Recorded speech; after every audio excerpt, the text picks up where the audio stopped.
All right, let's put this coin door together. I've rested the nickel plated. This was nickel plated. I've rested that inside the coin door skin. I need to crimp that over top of it with these little tabs. We have this part right here. I'm gonna put this in there. Let me see if I can figure out which way it's gonna turn. I think it's gonna turn this way. So I'm gonna want this to be the outside.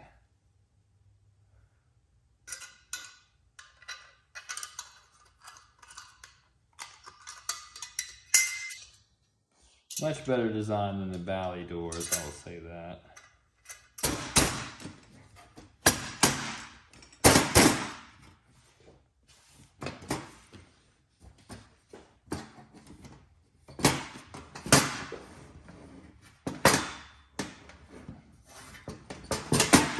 So that looks pretty good.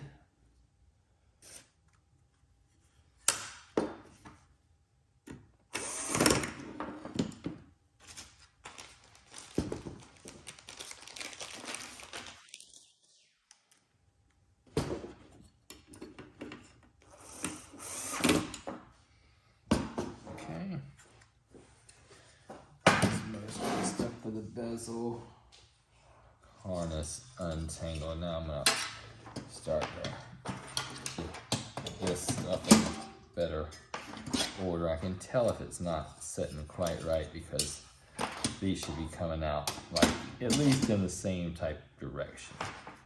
This one seems pretty good. I think this one's okay. Alright, so that's the basic premise of it. This stuff goes to the tilt and the flipper switch and the board that's screwed inside there. Just, man, they just hook it all together. And they run it all the way through. I mean, this is your coin door harness you're looking at. This thing's going all the way into the head. So that makes it challenging. All right, yeah, look at some pictures. I'll be back. Making coin door decals. I got lots of ideas. Here's where I'm at so far. I've got the coin door built and in place. I made some custom decals for that. Those turned out really nice. Looks perfect with this cabinet. A lot better than like red slots and just whatever the standard stuff is. That coin door, when I built that up, all those nickel plated parts make it look a lot nicer. This free hanging plug goes to the coin door lockout. I'm not running that. If it was on location or something, I guess maybe, yeah. But in the environment it's gonna be in, I don't need that thing just locked on the whole time, just burning up the coil. That's all it does. Nickel plated tilt parts are all in place, polished everything that wasn't, and then reconfigured that wiring. Now, when I ran the wiring to the head from the coin door, I had to reconfigure some of that. I wanted to put it through this sleeving, and I wanted it all to follow this path right here. And in order to do that, what I had to do was I had to put an extension on the coin door portion of the harness, and that goes right here to A1J5.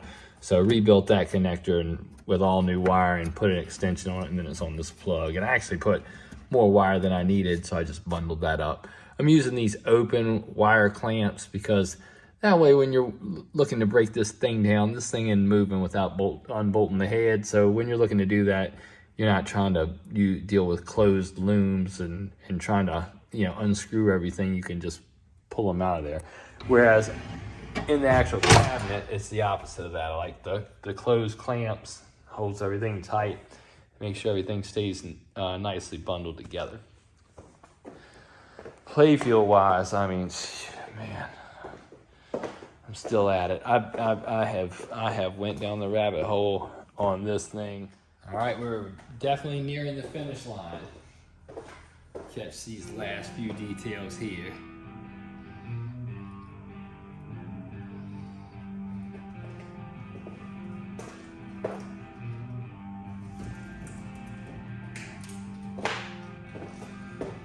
Almost there. So I got this, I got a few things. I'm gonna do them right here in front of you, and then we're gonna drop this thing right in the cabinet.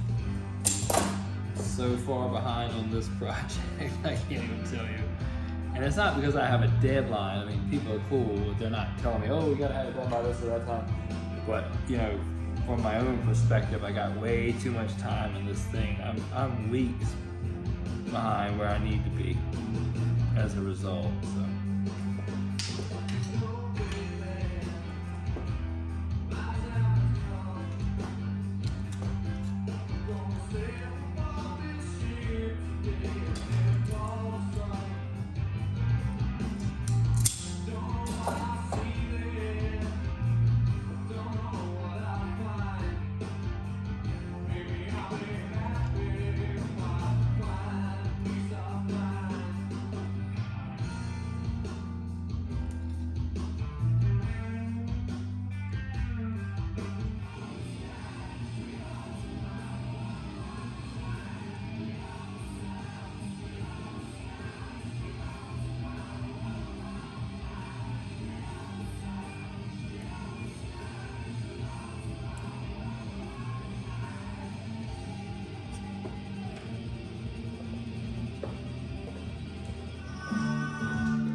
I'm finally ready to put the playfield in the cabinet. We'll look at it really closely. I'll go over a couple things. I don't have any fuses in here yet. I'm not even going to try to power this up today. Tomorrow I'm going to set the flippers in there, put all the fuses in it, double check all my work before I throw the switch. But today I'm happy just to get the playfield actually resting back in the cabinet. So the wiring is complete. Everything's on plugs. I'm using these in some spots. I'm using these elevated wire holders because it just does a better job of making it where you can get down in here and tighten up a flipper or move something around or do whatever. When they just cram all that wiring on the ground floor and attach it to the ground floor, you can't do much there. But everything's run off of the ground floor of the playfield, so nothing's stapled down to it. Nothing runs right along it. And we'll just kind of rake over it and look at it really good. Get a little bit closer there, and we'll just start up here. I found most of the labels. Some of them aren't perfect copies of what was there, but pretty good.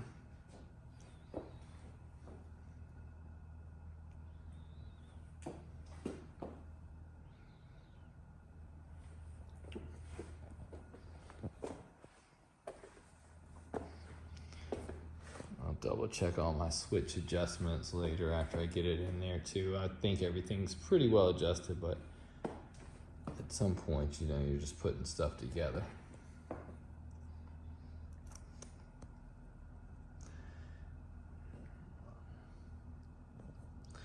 All right, we're gonna call that good. I'm gonna go put this in that cabinet real quick and we'll pick it up from there. All right, there's the playfield. It's resting in the cabinet. I haven't plugged anything in. I'll do all that tomorrow. But the playfield is actually in the cabinet now. And we'll see what happens tomorrow. If, well, I don't even want to say. We'll find out tomorrow. Who knows? I don't know. Today's the big day. Let's plug this stuff in and see what we got. I've rebuilt most of the connectors. You know, I've went through every single wire on here. I've pulled on everything. I've tugged on everything. You'd be amazed how many times you do that. It's like, okay, well, this looks good. This looks fine. Then you pull on it and it comes off in your hands. So you're like, yeah. So you can't trust the look. You got to give it the kind of like the little pull test to make sure, because they can be in here, but they're frayed or they're broken or something. And you might think to yourself, well, why not just rebuild all of them? Time. You know, I mean, you could spend a lot of time and not really gain much. I mean, if they're okay, they're okay. They're fine. But if they're not, then you need to rebuild them. So checking them and then just kind of physically pulling on them, giving them a good, visual evaluation. That'll do most of what you need to do. And if you have problems, then yeah, you start looking at the connectors and rebuilding more of them than you've rebuilt. But I have good confidence in everything I see here. I don't foresee any problems. If I have some problems, it'll be the first place I'm looking.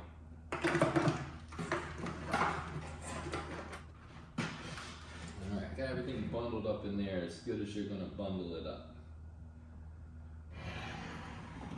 Got a slight contention with this display harness. Everything else kind of runs and sinks down into the cabinet, but this runs right across there. I'll figure something out for that. It's not going to be repinning it and running a new extension because it's a lot of wire, and I'm getting to the end of my rope with this one. I'm serious about that. I'm going to.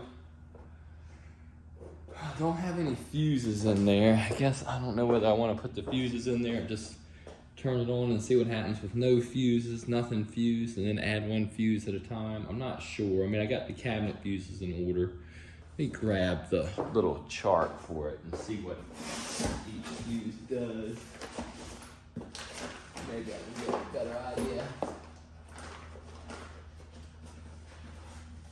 Okay, these are the playfield ones. So, yeah, I think these are all just solenoid.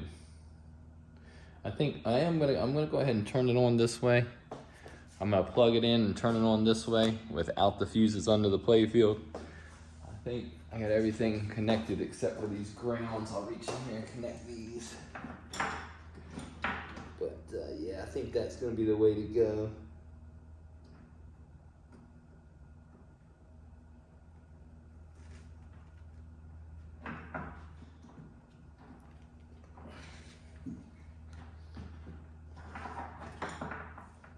That's all the grounds.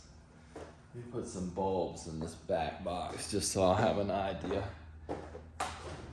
what's alive and what's not.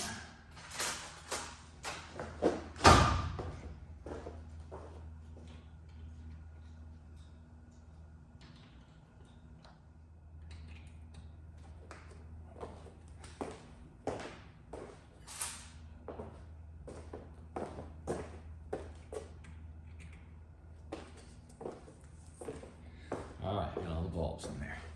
All right, I got all the bulbs in the lamp panel of the back box. I got everything plugged in. I got no fuses under the playfield because I don't really want to have a coil locked on or something when I first started up. So let me just plug it in, see what happens, flick the switch and go from there.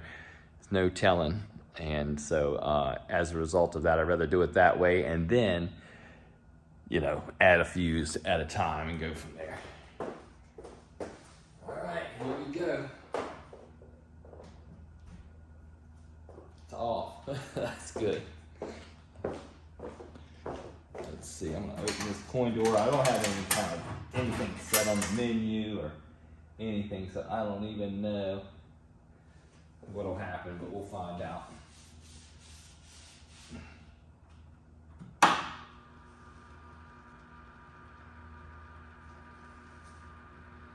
Holy shit. It's alive, it's alive. We gotta let it scroll through there and set it for spirit. But, yeah.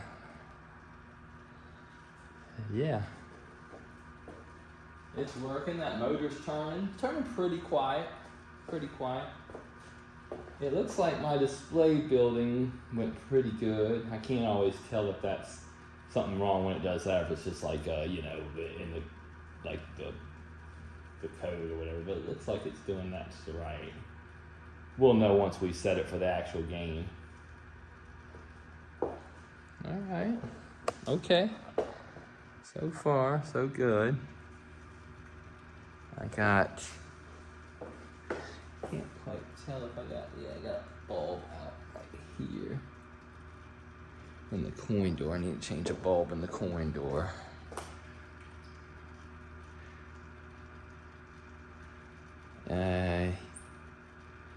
Yeah, so let's see. I don't know. Give me a minute. This is it comes as a surprise. No, let me grab the manual for the board that I put in there and see if I can figure out what I need to do to set that for the actual game. Here it is right here. Let's see. What is this game? This is Spirit.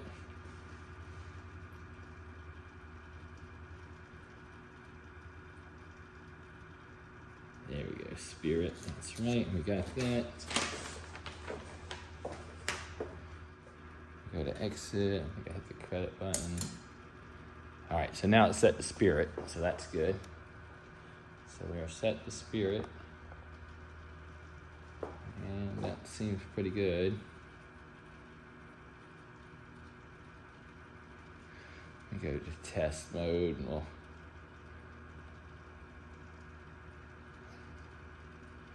I don't have the speakers plugged in yet, so.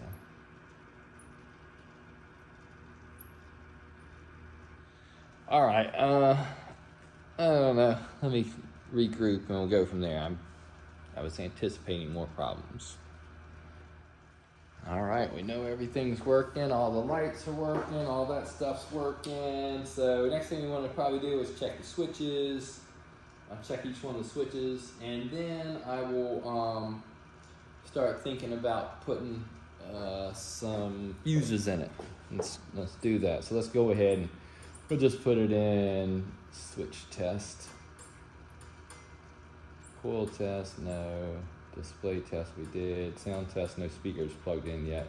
Switch test, let's do that. Switch, so I guess we just hit one and see what works. 50.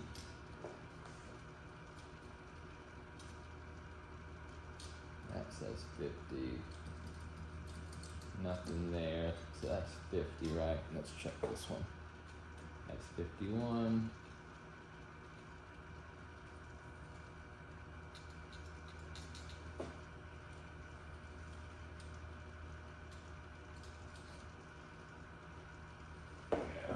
Adjust that switch. Go 40. Target.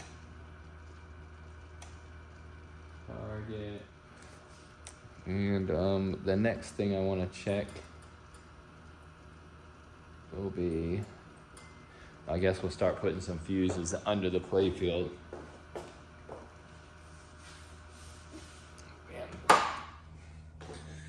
Okay, let me get some fuses. Let me see what we're gonna need. 1 amp, 1 amp, 1 amp, 1 amp, 2 amp, 2 amp, 2 amps. So 1, 2, 3, 4. Need 4. We need 4 single amps and 3 2 amps.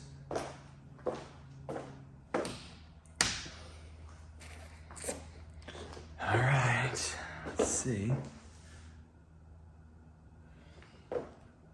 Let's turn it on again.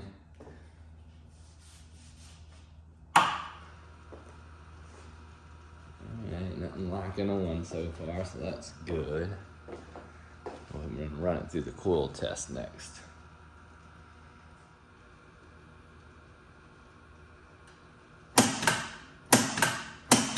Yeah, that's good.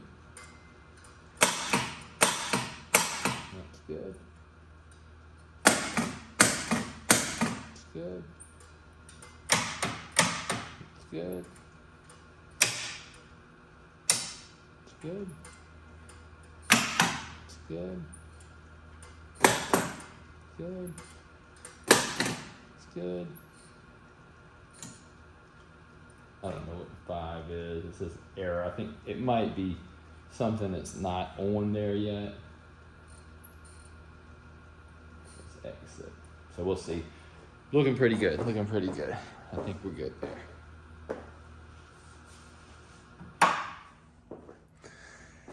All right. It lives. So I guess now we can just start thinking about finishing it up. So we got the upper play field to put in order. We got our window to set. We got to put our flippers in. We got backglass to build up. We got to plug in the speakers. But, I never had any doubt. I knew it was gonna work. I knew it was.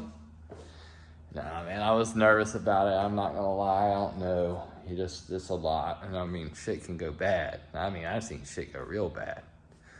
I'm talking smoke and would be fire. Would be fire. Not fire, but would be if you weren't there to turn it off. It's not. That's kind of what I was expecting with this one. But Nope, I didn't get that. Thank God. All right, making some more progress. I had these GI lights weren't working on the lamp panel. I didn't really pay attention to it at first. I'm thinking about a lot of things when I first turned it on. The chase lights were working, so that's probably why I wasn't that focused on it. Because sometimes these are feature lights, sometimes they're GI lights. I have to look, but these were GI lights, so they should have been on. They weren't on. I looked in there. Fuse was blown. Put another fuse in there. That blew again. Now all these light sockets and all this wiring back here are new, so as soon as I see something like that, I'm like, okay, what did I do? What did I get wrong? I had to get something wrong. And I kept looking at it and everything was right. It wasn't that. What it ended up being is this lamp socket right here specifically had too much solder on one of the leads, and that solder had run down into the hole, the lamp, the hole that it passes through on the piece of wood, and it was touching the base just enough to short. So it took me like 30 minutes to find it and like 3 minutes to fix it. That's how this always goes. But in the grand scheme of things, all the wiring and rebuilding I've done to date, that's pretty good. It's never perfect, but that's pretty damn good. So I do have the flippers in place, and those look really good on there. I'm looking forward to seeing this thing completely put together. All those blacked out ball guides and all that stuff, that looks really nice. So I'm going to continue on, but I do want to touch base on that, and we'll leave that part good, and then we'll pick it up from here in the next video.